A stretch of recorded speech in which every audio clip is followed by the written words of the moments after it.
Viewer discretion is advised as this video talks about themes such as abuse and suicide.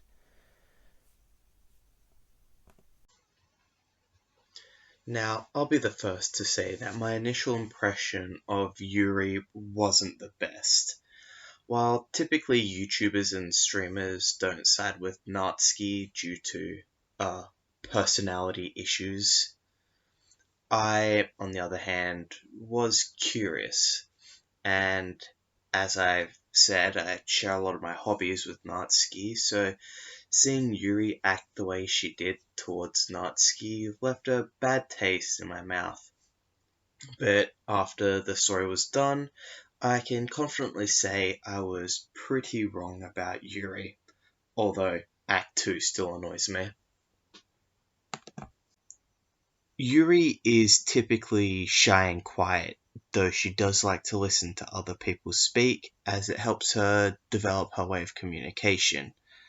Although she is also very energetic about her hobbies, as shown in the chapter Understanding.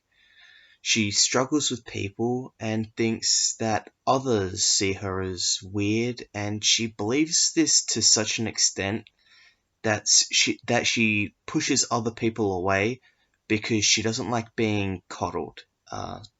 This was primarily shown in Understanding. She is quite protective of what she believes is literature, causing her and Natsuki to fight at first because she doesn't think manga is literature. She basically said this out loud during the Respect chapter. She tells Monica that she doesn't believe manga is literature. She values respect, and she comes to realize that her views can be hostile. This is actually shown a couple of times throughout the bonus stories with her and Natsuki before their two stories come to conclusion. And after some reflection and help from Monica, she writes a note to Natsuki. And after Natsuki and Yuri have some conversations together, they actually become quite close. This was shown in Self-Love.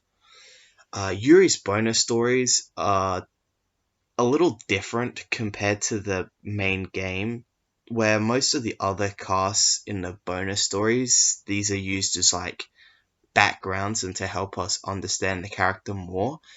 Yuri is almost different in weird ways. Natsuki and Yuri, if you follow Sayori's route, have the same moments that they have in self-reflection where they realize they're not different. They're actually quite the same, which is a bit weird. But apart from that, Yuri also has some undiagnosed yandereism, and this is shown.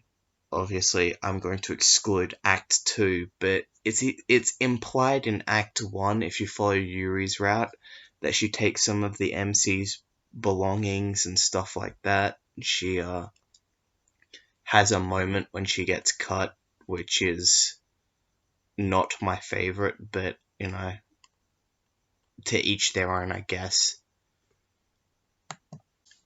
Now, I actually don't have anything else to say about Yuri.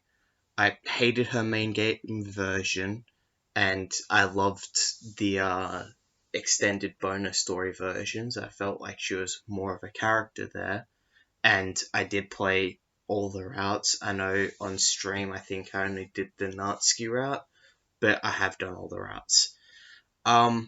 And obviously my disdain doesn't help that Act 2 is quite prominent with Yuri. So, yeah. And obviously it's not like you can't use it as like character analysis because Monica pretty much drives everyone up to 11. But just because I didn't like Yuri in the main game, that does not mean I think her fate was deserved. And like I said, I actually came to very thoroughly enjoy Yuri, especially after the bonus stories from Literature Plus.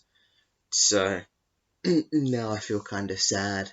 So, little fun fact, uh, Dan Salvato said as a joke that in the epilogue, Natsuki and Yuri probably kissed in the corner of the library. You know, just for some fun, so it's not all miserable watching these.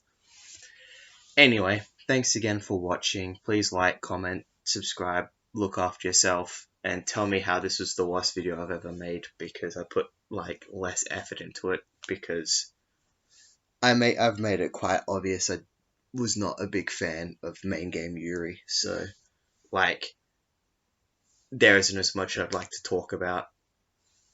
Anyway, thanks again. Bye.